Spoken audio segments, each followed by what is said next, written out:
The rain lashed hard against the windows of the Caldwell residence, sheets of water smearing the world beyond into gray shadows. Inside, in a parlor meant for quiet music and dignified conversation, chaos had taken root. Cushions lay gutted on the carpet, feathers spinning in the air like broken snow. A vase had shattered near the piano, its fragments glittering with cruel beauty. And three young boys stood in the middle of the destruction, defiant and trembling, daring the stranger among them to stay. Clara Reyes did not move from the doorway. Her hands were damp from the rain, her coat heavy with it, but her eyes remained steady. She watched them, Oliver with the clenched jaw of command, Marcus with his fists balled tight as though every muscle was ready to strike, and little Jamie gripping a chair leg as if it were a shield. They looked less like children and more like a besieged army. "We don't need you," Oliver spat, his voice cracking even as he hurled a toy car that skidded across the polished floor toward her boots. His brothers mirrored him, echo soldiers bracing for another war. "We don't want you here." Clara stepped forward, the feathers brushing against her calves. The smell of smoke lingered from a candle they had overturned, mixing with the metallic tang of broken porcelain. Her voice was soft, but it threaded through the storm of their anger. "You miss her," she said. That single phrase stalled them. Marcus froze mid-breath, Jamie's grip on the chair loosened, Oliver's face flickered with something rawer than rage. "You don't know anything about us," Oliver answered, but the tremor in his words betrayed him. Clara lowered herself until she was level with them, her knees brushing the ruined carpet. "You're right. I don't know everything. Not yet. But I know what it means when children fight to be left alone, because being left alone feels safer than losing someone again." For the first time, none of them moved. The room was filled only with the steady pounding of rain against the tall windows, the rhythm of it like a heartbeat too loud to ignore. Jamie whispered, almost to himself, "Mama's gone." Clara's throat tightened, but she did not look away. "And it hurts so much that you want to push everyone else away before they can leave too." The triplets exchanged quick, uncertain glances, suspicion eroded by the faint recognition of their own grief mirrored in her eyes. Oliver straightened his back, still clinging to defiance. "If you think you're different, prove it." Clara almost smiled, though her chest ached. "I don't need to prove it in words. I'll prove it by staying." A low roll of thunder shook the glass above them. Then came footsteps in the corridor, slow and heavy, each one louder than the storm outside. The boys stiffened instantly, their earlier bravado dissolving into fear. Marcus's lips moved without sound. Jamie pressed himself closer to Oliver, and Oliver's eyes darted toward the door with dread. "He's coming," Marcus whispered. The double doors swung wide. Samuel Caldwell stood framed in the entryway, tall, broad-shouldered, his tailored jacket clinging to him as if even fabric feared his presence. His expression carried the kind of weariness that had no bottom, a hollowing that left little room for softness. His eyes flicked over the wreckage, the feathers, the shards of glass, the overturned chairs, before settling on his sons. And then, slowly, on Clara. The silence was crushing. The boys did not move, waiting for the punishment they believed inevitable. Clara rose, brushing her palms on her wet coat, her gaze never breaking from his. There was something in his stare, sharp and searching, that threatened to strip her bare. She met it without flinching. In that suspended moment, neither spoke, but the storm outside seemed to still, as though the world itself held its breath. And then Samuel shifted slightly, just enough for the door behind him to remain ajar. A sliver of hallway light spilled across the ruined parlor, an unfinished threshold between exile and belonging. The boys turned toward their father, bracing for his verdict. Clara waited, her heart steady, though her future here balanced on a thread thinner than glass. No words came, only the half-open door. Morning pressed its pale light through the east-facing windows of the Caldwell estate, bleaching the marble floors into cold silver. Samuel sat in his study, the fire behind him unlit, though the room was damp with chill. A cup of untouched coffee had cooled by his elbow. Papers were spread across the desk, contracts, blueprints, financial reports, proof that the empire he had built from nothing still held firm even as the foundation of his home cracked beneath him.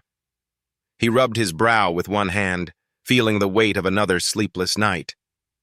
Across the hall, muffled voices rose, the boys already awake, already restless.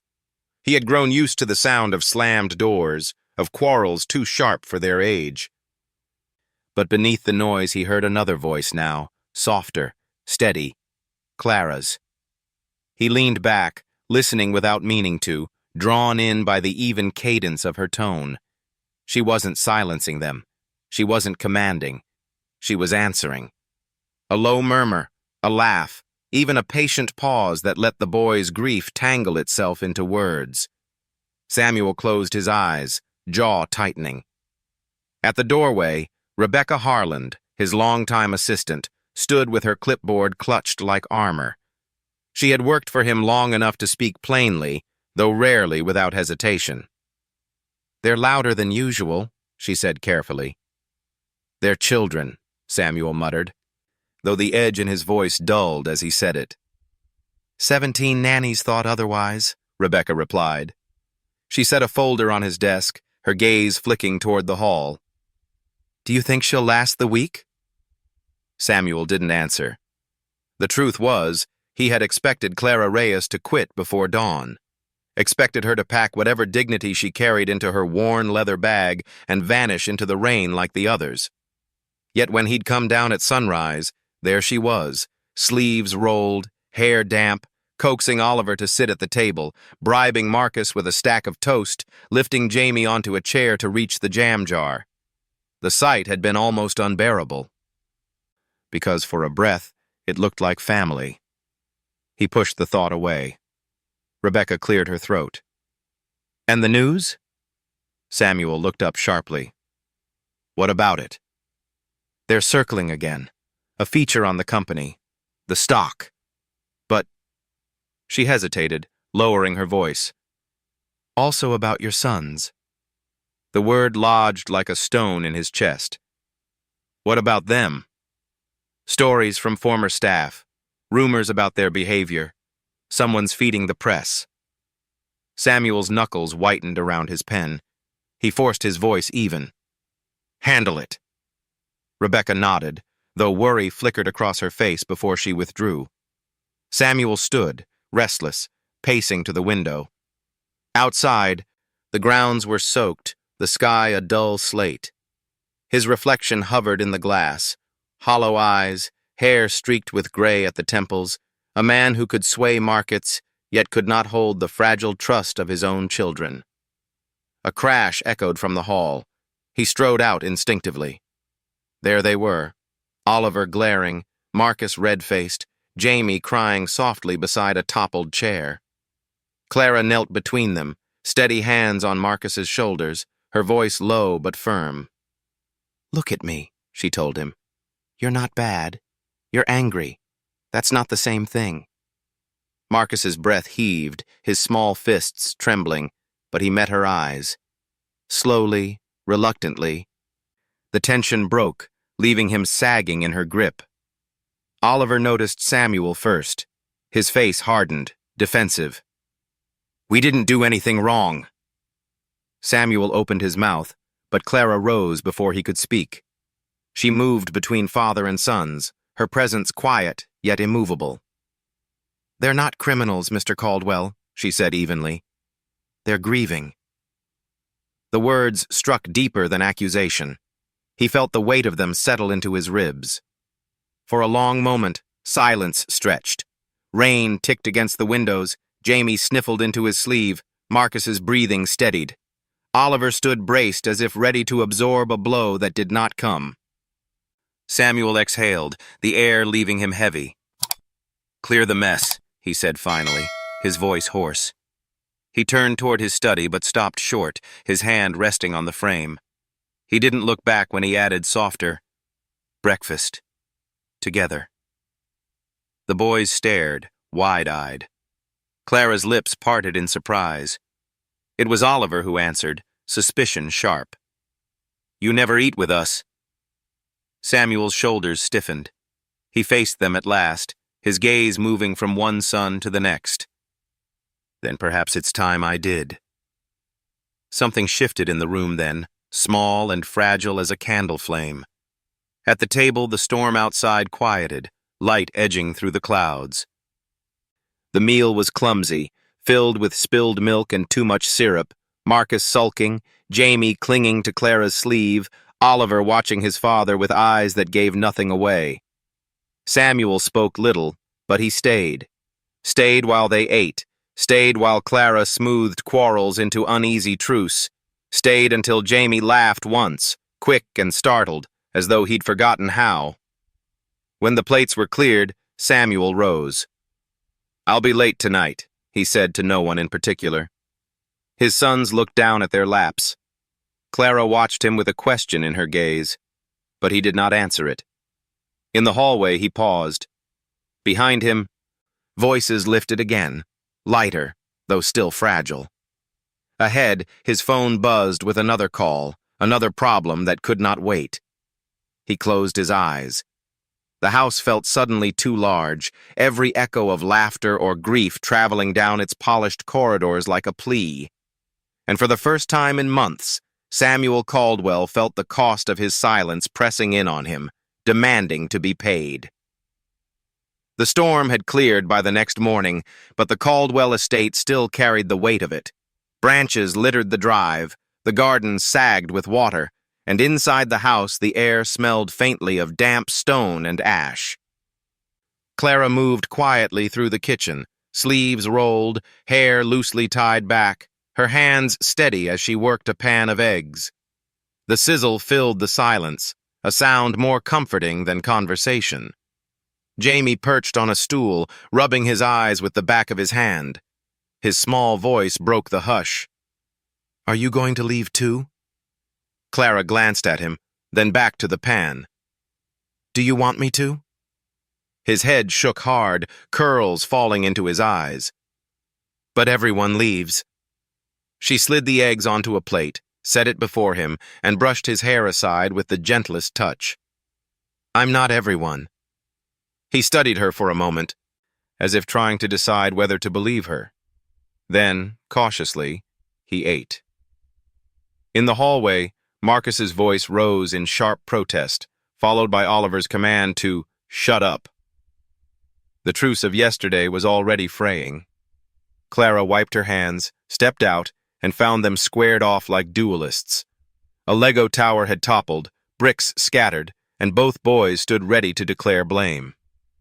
"Enough," Oliver said, jabbing a finger at his brother. "You ruin everything." Marcus's cheeks burned red. "You always think you're the boss." Clara positioned herself between them. She crouched, gathering pieces into her palms, her voice calm. "Maybe it's not about blame. Maybe it's about building again. Together." They glared at her, mistrustful, but when she pressed the bricks into their hands, neither let them fall. From the corridor's far end, Samuel watched. His tie hung loose, jacket slung over his arm, the day's work already pressing on him. But it was not contracts or board meetings that weighed heaviest. It was this sight. His sons suspended between fury and need, a stranger bridging the gap with nothing more than patience. Clara sensed him before she saw him. She rose, brushing her palms against her skirt. "They're learning to argue without breaking everything," she said, half-smile tugging at her lips. His gaze flicked over the mess. "It doesn't look like it." "It looks like survival," she answered softly. Samuel's eyes narrowed. Not at her defiance, at the truth he could not deny.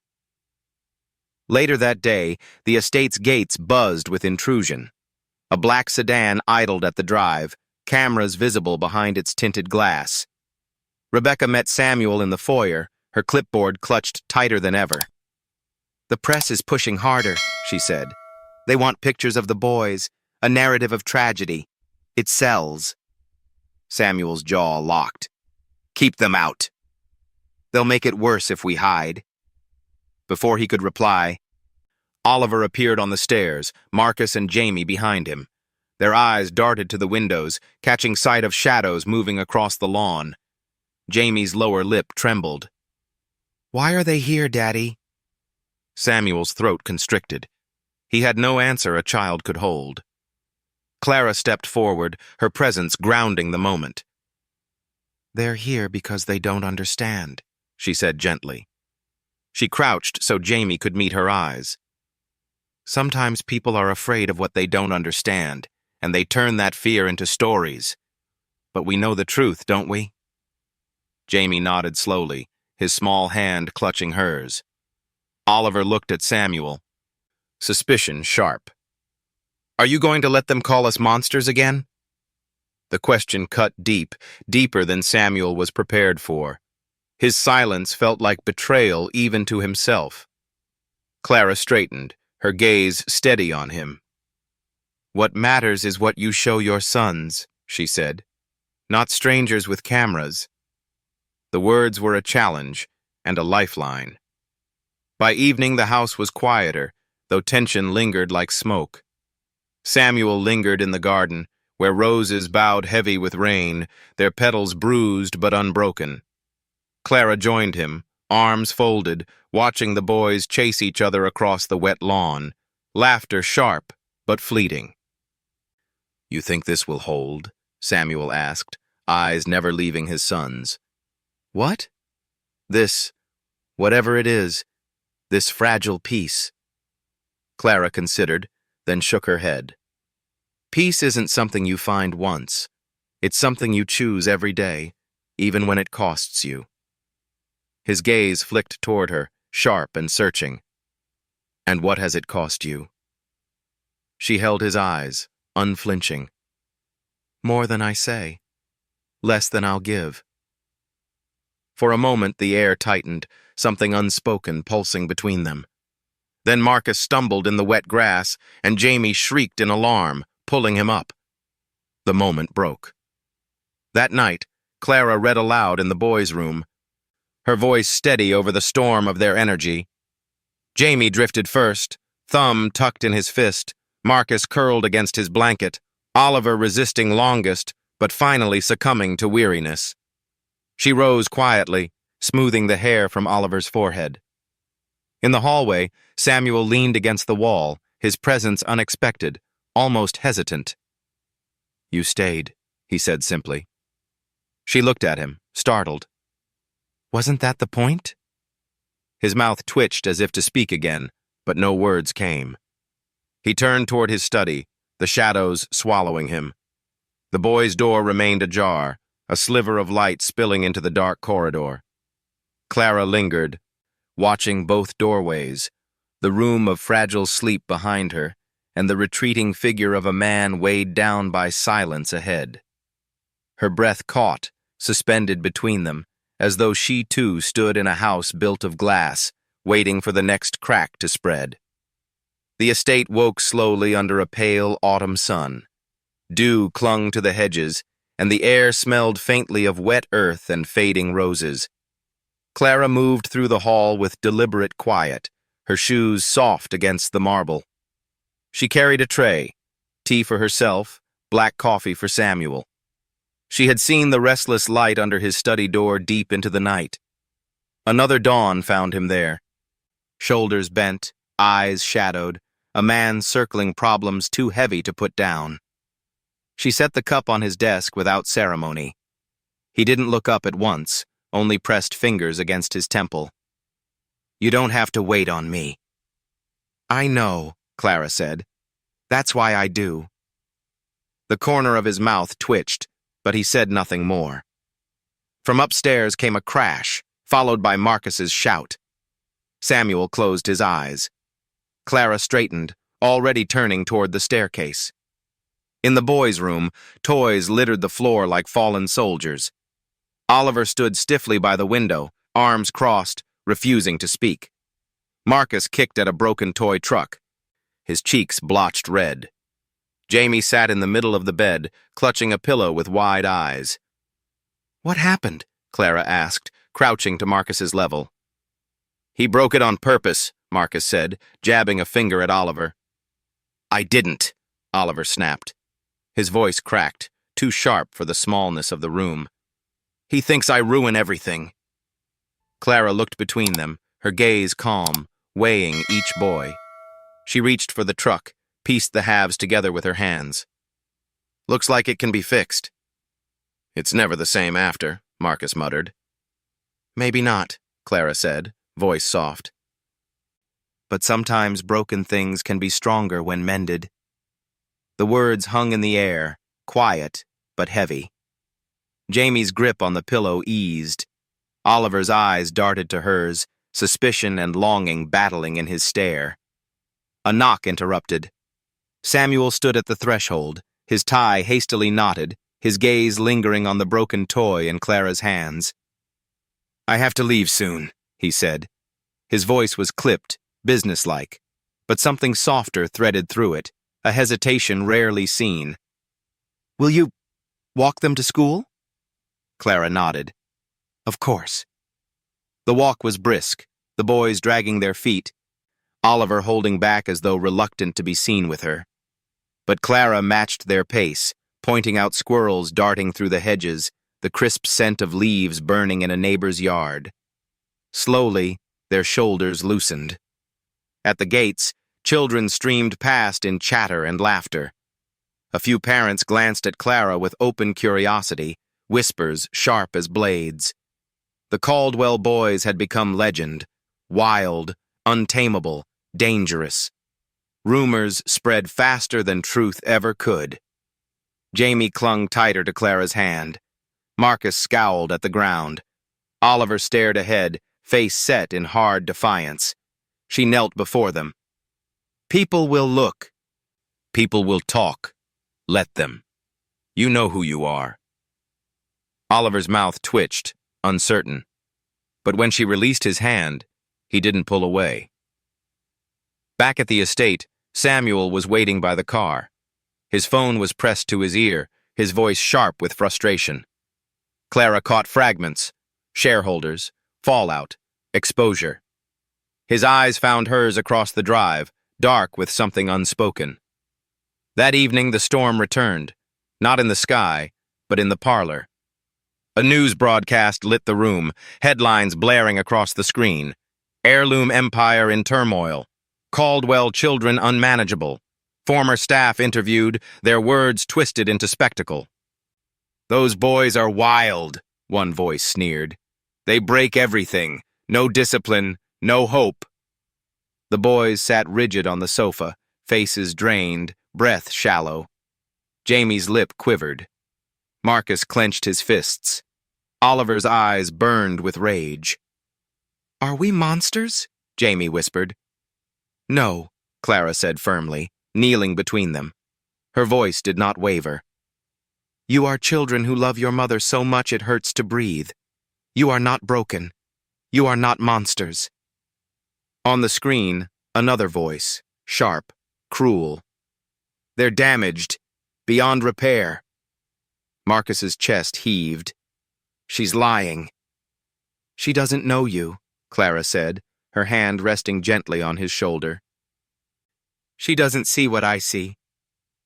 Oliver's gaze slid toward Samuel, standing stiff in the doorway. "Do you believe them, Dad?" The question hung, suffocating. Samuel's silence pressed like a verdict. Clara rose, turning toward him, her eyes fierce. "What they need isn't silence." The boys looked between them, waiting, desperate. Samuel's jaw tightened, his chest rising with unspoken words. For a long moment, the only sound was the hollow murmur of the television. Then he stepped forward, voice low but steady. "I don't believe them. I never have." Oliver's breath hitched, his shoulders sagging. Jamie clutched tighter at Clara's sleeve. Marcus blinked hard, anger dimming into exhaustion. Clara exhaled slowly, relief etched into her features. Yet she caught the weight in Samuel's eyes, the knowledge that words alone would not be enough, not this time. Later, when the boys were asleep, Clara found him in the garden. He stood by the old oak, its branches skeletal against the night. "They'll come after you now," he said without turning. "The press. They'll drag your name with ours." "I know," she said. "You don't deserve that." Her laugh was quiet, bitter but tender. "Do you think I've never been judged before?" He looked at her then, really looked, as though the years of her silence and resilience might be written on her skin. "They need someone who won't run," she said softly. The wind rustled through the branches. Samuel's shoulders shifted, but he didn't speak. Behind them, the house loomed, filled with sleeping children who carried the weight of grief heavier than their years. Ahead lay a battle neither of them could name. The night pressed in, thick with unasked questions. Between them, the silence stretched, unbroken, until it felt like a vow neither had chosen, but both had already made. Morning broke with a restless stillness, the kind that carried warning in its quiet. The Caldwell estate seemed poised, listening. Clara woke early, her breath clouding faintly in the chill air as she moved through the kitchen. She cracked eggs, measured flour, stirred batter. A distraction, though her hands were steady. Today mattered. Child services had called the night before. A visit, unannounced but not unexpected. The broadcast had made its way into the city's veins, feeding strangers the image of feral children locked away in glass walls. Now, officials would arrive to measure the family against rumors, to weigh them in silence and decide their fate. She carried pancakes to the table. Jamie clambered into his chair, eyes puffy with sleep. Marcus shuffled behind, scowling but obedient. Oliver came last, shoulders tight, gaze sharp as if braced for battle. "You're making us act good today," Marcus accused, pushing his fork into the pancake's soft middle. Clara sat, folding her hands. "No. I'm asking you to be yourselves. Nothing more." Oliver snorted. "They don't want us. They want proof we're bad." Her chest tightened. "Then show them the truth anyway." The boys glanced at one another, doubt stitched across their small faces. The doorbell rang. Samuel appeared from his study, tie knotted, suit sharp, but his face pale beneath the polish. He opened the door to a woman in her 50s, her coat buttoned to the throat, clipboard tucked under her arm. Mrs. Albright introduced herself with clipped words, her eyes scanning the interior of the house as if taking inventory of its sins. Clara greeted her with calm warmth. "We're glad you're here. The boys are in the dining room." Mrs. Albright's gaze flicked over Clara, skeptical. "And you are?" "A friend," Clara said evenly. "One who stays." The woman's brows arched, but she said nothing. Breakfast became observation. Mrs. Albright scribbled notes as Jamie spilled syrup, and Clara helped him clean it.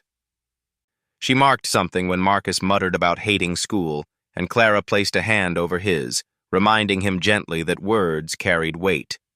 She watched when Oliver, stiff and guarded, pushed his plate away. "Not hungry?" Mrs. Albright asked. Oliver lifted his chin, a soldier before a firing squad. "I don't eat for strangers." Silence pulsed. Clara leaned forward, meeting his eyes. "That's fine. Eat when you're ready. I'll save yours." Mrs. Albright made another note. The day stretched under scrutiny. The boys showed her their rooms, reluctantly at first. Jamie clung to Clara's sleeve, whispering fears of being taken away. She bent low, whispered back, "No one's taking you while I'm here." In Marcus's room, toys were scattered in half-built structures. Mrs. Albright asked why so many were broken. He shuffled, ashamed. Clara spoke gently. Because building feels dangerous when you're afraid someone will take it away. The social worker paused, pen still, her expression unreadable. By afternoon, she followed them into the garden. Samuel joined then, his presence stiff but protective, his gaze tracking every word written on the clipboard. The boys ran through the damp grass, laughter tentative but real when Clara coaxed them into a game of tag. Mrs. Albright observed, arms crossed, while Samuel hovered close, the silence between him and Clara thick as unspoken vows. At dusk, they returned inside. Mrs. Albright closed her folder, her face finally softening. "You're trying," she said, her voice quieter. "All of you." Samuel's jaw worked. They are children who lost their mother. They don't need judgment. They need time. For a moment, the woman studied him. Then she nodded, almost imperceptibly. "I'll file my report." The door shut behind her. The echo seemed to linger, heavy but not final. In the parlor, the boys collapsed onto the sofa, worn from the day. Marcus leaned against Oliver. Jamie drifted into sleep with his thumb pressed against his cheek. Clara tucked a blanket around them. Samuel stood nearby, his tie loosened, his expression unreadable. "You held us together today," he said finally. Clara shook her head. "They did. I only reminded them they could." His eyes found hers, something raw flickering there. "And what about you?" Her breath caught. "What about me?" "You carry more than you say." For a moment, the silence between them hummed, charged, fragile. She felt the weight of his gaze, the storm it carried. But footsteps from the hall, Oliver returning for water, broke it apart. Clara rose, smoothing the blanket. Her hands steady though her chest thundered. She left Samuel in the parlor's half-light, his sons safe, his silence louder than words. And yet, as she climbed the stairs, she sensed it. The thin line between duty and something deeper, stretched taut, waiting to break or bind. The night settled, but its peace felt borrowed, not earned. The Caldwell estate breathed easier in the days after the visit, as though the walls themselves had been spared from collapse. Yet beneath the fragile calm, tension rippled. The news had not vanished. Headlines still prowled the edges of the family's life. Photographers lurked beyond the gates. Samuel's business calls stretched late into the night, his voice sharp and clipped as he defended both empire and bloodline. Clara saw the weight on him even when he hid it, the stoop of his shoulders when he thought no one watched, the shadows deepening under his eyes. His silence at dinner, broken only when Jamie asked timid questions, or Marcus hurled sharp ones that Clara softened before they could wound. Oliver, always the sentinel, watched his father with suspicion that tasted of hurt. One morning, the glass in the sunroom trembled with the vibration of voices. Samuel and Rebecca stood close, her clipboard clutched like a shield. "They want another interview," Rebecca pressed. "You can't avoid it forever. The board needs reassurance. Investors need—" Samuel cut her off, his voice low and dangerous. "What they need is to stop circling my children like prey." Clara lingered in the hall, unseen. The words clung to her long after Rebecca left. Later, when she took the boys for a walk beyond the estate grounds, whispers followed them. Two women on the corner lowered their voices, but not enough. "Those are the Caldwell boys. Trouble, all of them.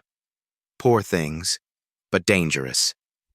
Marcus heard, his fists curled. "They think we're bad," he muttered, the bitterness heavy for his small frame. Clara crouched, meeting his eyes. "What other people say doesn't decide who you are." "But it still hurts," Jamie whispered, his hand slipping into hers. Oliver stood apart, jaw hard, eyes burning with a fury he would not voice. Clara reached for him, but he stepped back, a silent refusal that stung more than words. That evening, the storm broke inside the dining room. Dinner began in uneasy quiet. Samuel tried to speak of school, of lessons and homework, but Oliver answered with shrugs, Marcus with glares. Jamie pushed food around his plate, silent as stone. Finally, Oliver snapped. "Why bother pretending we're normal? Everyone knows we're not." Samuel's fork froze mid-air. "Who told you that?" "The world," Oliver spat. His voice shook, but he pressed forward, reckless with pain. "They call us monsters. They say we broke all those nannies. They're not wrong. Look around. Mom's gone. You're never here. And she," he flung a hand at Clara, "will leave too. Everyone does." Jamie burst into tears. Marcus shoved his chair back, the scrape loud as thunder. Clara's breath hitched, but she held her ground. "Oliver, no!"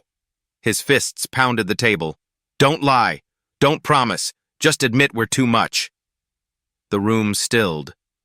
Every breath taut. Samuel pushed back his chair, his face drawn, his control cracking. He looked at his son, at the fury and despair that mirrored his own grief, and for once he did not know which words could hold. It was Clara who moved. She rose, walked around the table, and knelt beside Oliver. Her voice was low, carrying through the stillness. "You think if you push hard enough, I'll go. That if you break me, it won't hurt when I leave. But here's the truth. I am not leaving." Oliver's chest heaved, tears streaking despite his anger. "You don't mean that." "I do," Clara whispered. "And you can hate me for it. You can test me every day. But I will still be here tomorrow, and the day after, because you deserve someone who stays." The pivot came then. Oliver's fury cracked, splintering into sobs he fought to smother against her shoulder. His brothers stilled, stunned by the sight. Samuel, too, froze, the breath leaving him as though he had witnessed a wall collapse. Clara held the boy until his trembling eased. She smoothed his hair, steady, unshaken. When Oliver finally pulled back, his face blotched and wet, the silence at the table felt altered, reshaped. Later that night, when the boys were asleep, Samuel found Clara in the library. She sat curled in a chair, the fire casting her in shifting gold. Her eyes lifted as he entered, wary, expectant. "You disarmed him," Samuel said quietly. "I didn't," Clara answered. "He disarmed himself when he believed me. That's the harder part." Samuel studied her, his voice low. "Why stay? When you could walk away, protect yourself." Clara's gaze held his. "Because leaving would be easier. And I stopped choosing easy a long time ago." The fire crackled between them. His eyes softened, something unguarded breaking through the fortress he carried. For a moment, the silence pressed close, heavy with what might be said, but wasn't. Then a sound upstairs shattered it, Jamie's cry in the night. Clara rose at once, swift, steady. Samuel moved too, their steps colliding in the hall, their shoulders brushing. They did not speak as they hurried to the child's room, where Jamie sat upright, tears on his cheeks, whispering for his mother. Clara gathered him into her arms. Samuel stood in the doorway, hands useless at his sides, watching the way his youngest melted into her calm. He wanted to move closer, to promise something he could not shape into words. Instead, he lingered there, a man divided between gratitude and fear. Clara met his eyes over Jamie's head, the firelight from the hall painting her face in fragile gold. Neither spoke. The silence between them was not empty. It was filled with every unasked question, every unspoken vow, every choice waiting to be made. And the night held it suspended, unfinished, like the pause before the storm returns. Autumn deepened. The trees along the Caldwell estate burned with color, their leaves a riot of amber and crimson that crackled underfoot. Yet inside, the air was taut, as though the walls themselves carried every unspoken word. The boys had grown quieter since the dinner outburst. Oliver, usually brash, carried a guarded silence that worried Clara more than his anger had. Marcus buried himself in projects, building forts that collapsed before they were finished. Jamie shadowed Clara like a tether, clinging to her skirts as though she were the only solid ground left. Samuel noticed it all, though he said little. His schedule stretched long, meetings, interviews, endless negotiations with shareholders unsettled by the press. At night, Clara sometimes heard him pacing in the study, his voice low on late calls. Yet when dawn broke, he appeared at the table, present if not fully there, his tie knotted, his words clipped but steady. One morning, Oliver confronted him. "Why do you care what they think?" Samuel paused, coffee halfway to his lips. "Who?" "The people in your meetings, the ones writing about us. You act like they decide who we are." Clara felt the air tighten. Samuel set the cup down, his jaw working. "Because their opinion affects everything. Our company, our future, yours." Oliver's eyes narrowed, pain threading his voice. "So they're more important than us?" Jamie flinched at the sharpness. Marcus slammed his spoon against the bowl. Clara reached out, placing her hand lightly on Oliver's arm. "What he means," she said carefully, "is that sometimes the world's noise feels bigger than the truth. But the truth is what you live here, every day." Samuel's gaze flicked to her, unreadable. Oliver yanked his arm back, the suspicion still there, but the storm in his eyes dimmed. That afternoon, Clara took the boys into town. Samuel had suggested it, insisted almost, that they not hide away. The streets were crowded with the bustle of autumn markets. Stalls overflowed with apples, pumpkins, honey jars catching the light. At first, the boys clung close, wary of the stares that followed them. Whispers stirred as they passed. "Those are the Caldwell triplets. Poor things. Dangerous things." Clara kept her head high, her hand steady in Jamie's, her voice light as she pointed out pies and sweets. Slowly, the boys' fear loosened. At one stall, Marcus reached for a caramel apple, his eyes alight.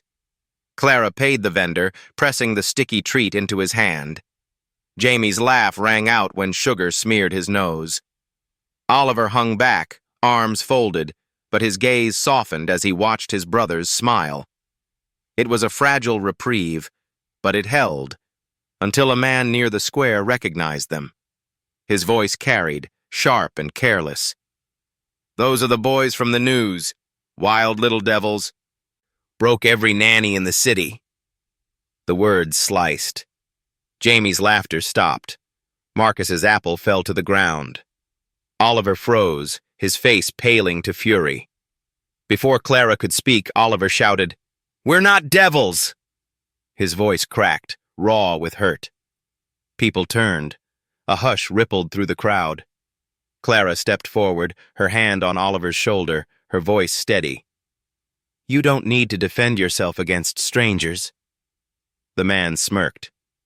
"Seems the stories are true. Look at them. Out of control. Pivot." Samuel appeared then, striding through the crowd with a force that silenced murmurs. His coat was open, his eyes sharp as steel. He reached his sons, placing one hand firmly on Oliver's back, the other brushing Marcus's shoulder. His voice carried, measured but unyielding. "They are my children," he said, each word heavy with finality. "And they are not for you to judge." The man faltered. The crowd murmured, shifting. For once, the boys did not shrink. They leaned into their father's presence, their fear easing into something stronger, recognition that someone had claimed them openly, without shame. Clara's chest tightened. She had waited for him to say those words, not to her, but to them. That night, the estate felt altered. The boys lingered at dinner, recounting their day with something close to pride. Marcus spoke of the market stalls, Jamie of the caramel apples, Oliver quieter but no longer brittle. After they slept, Samuel found Clara in the library, where firelight gilded her face. He poured himself a drink, set the glass aside untouched, and leaned against the mantel. "They're starting to trust you," he said. Clara closed the book in her lap. "Trust isn't mine to take. It's theirs to give." He studied her, his silence thick with what he could not say. Finally, his voice dropped. "You've done what I couldn't." She shook her head. "You did it today, in the square. They needed to hear it from you." His eyes held hers, the fire reflecting in their darkness.